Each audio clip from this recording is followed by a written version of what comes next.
Good afternoon. I'm Kathleen Pate and this is my Alabama farm life. And I'm out here trying to get some work done. We had some rain last night, so everything's nice and soppy wet. I got some mowing done yesterday and I'll talk about that in a few minutes.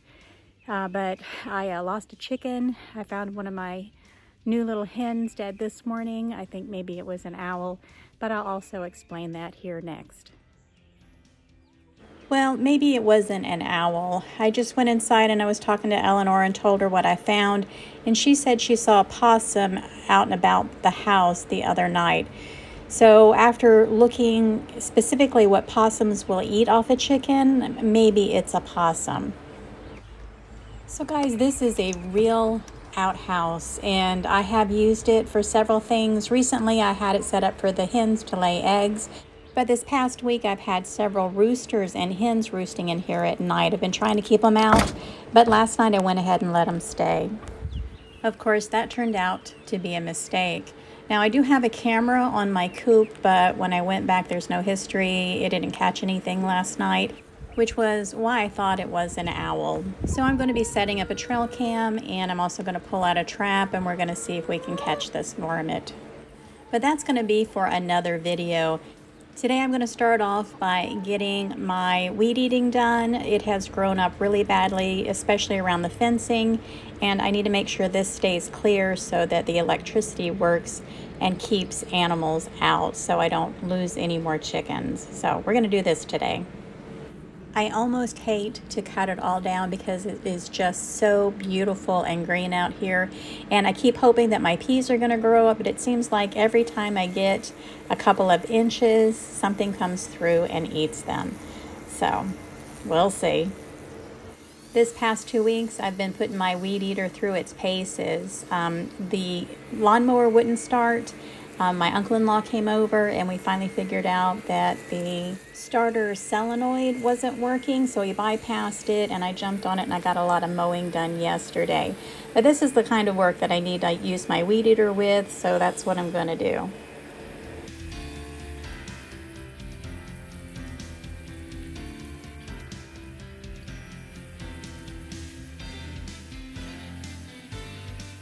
So while I finish up my yard, let's have a discussion about these feeders that I built, these DIY feeders. I've had them for several weeks now, and let me show you some of the problems that I've had with them. Initially, when I did the build, I decided to only use 2 of these feeder holes, and I'm glad I did because I had a problem with the food just spilling right out.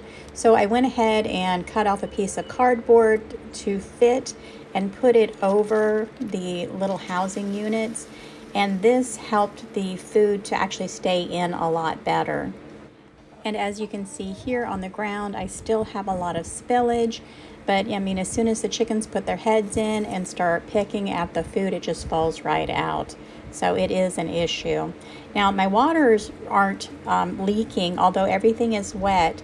I've checked them several times. They're maintaining their water fill. And it's just, I think it's spillage from where the chickens are drinking the water. So those have worked out really well. I do like this feeder and waterer. I'm not constantly watering the chickens. They always have a fresh supply of water. Their food is in a container. It is not getting wet. It is nice and dry. Every time I open up the lid, it's always really nice and dry.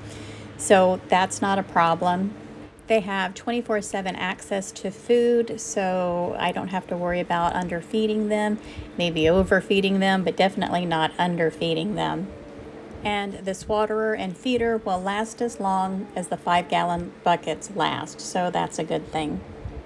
So overall, I really do like these feeders, and I'm really pleased that I made them and will continue using them. So now it's time to have that discussion about Pretty Boy.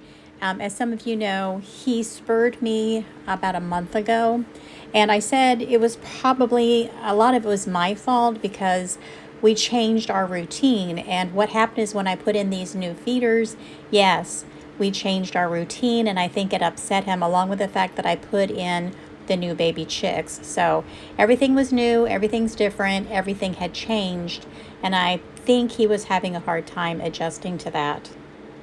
And me, as I'm just going on my merry way, did not notice anything was wrong until I said he spurred me, but I think he scratched me. and it did take a long time to heal, but it has healed. And now we have this little dance that we do almost every morning. I go in, I let them out. I have to be very careful with him because as soon as I turn my back, he tries to go after my ankles. It's the funniest thing. It's something that I'm getting better at seeing in him, but he doesn't puff up. He's not aggressive. It's just this little thing he does. He goes after my ankles. So when I go in the morning, I have to wear my boots and my jeans. And he will continue to be the rooster as long as he behaves. He's still very good with Eleanor. Like I said, he's not aggressive. He does not cause any problems with her. It's just me. So until he causes any problems with Eleanor, he'll get to stay and be the head rooster. I'm going to go ahead and end this video here. I've gotten a lot done, but I still have a lot more to do. The work never ends. And I want to thank everyone for supporting my channel. I really do appreciate it.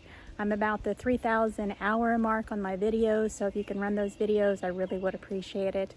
It would mean a lot to me. So that's it for today, guys.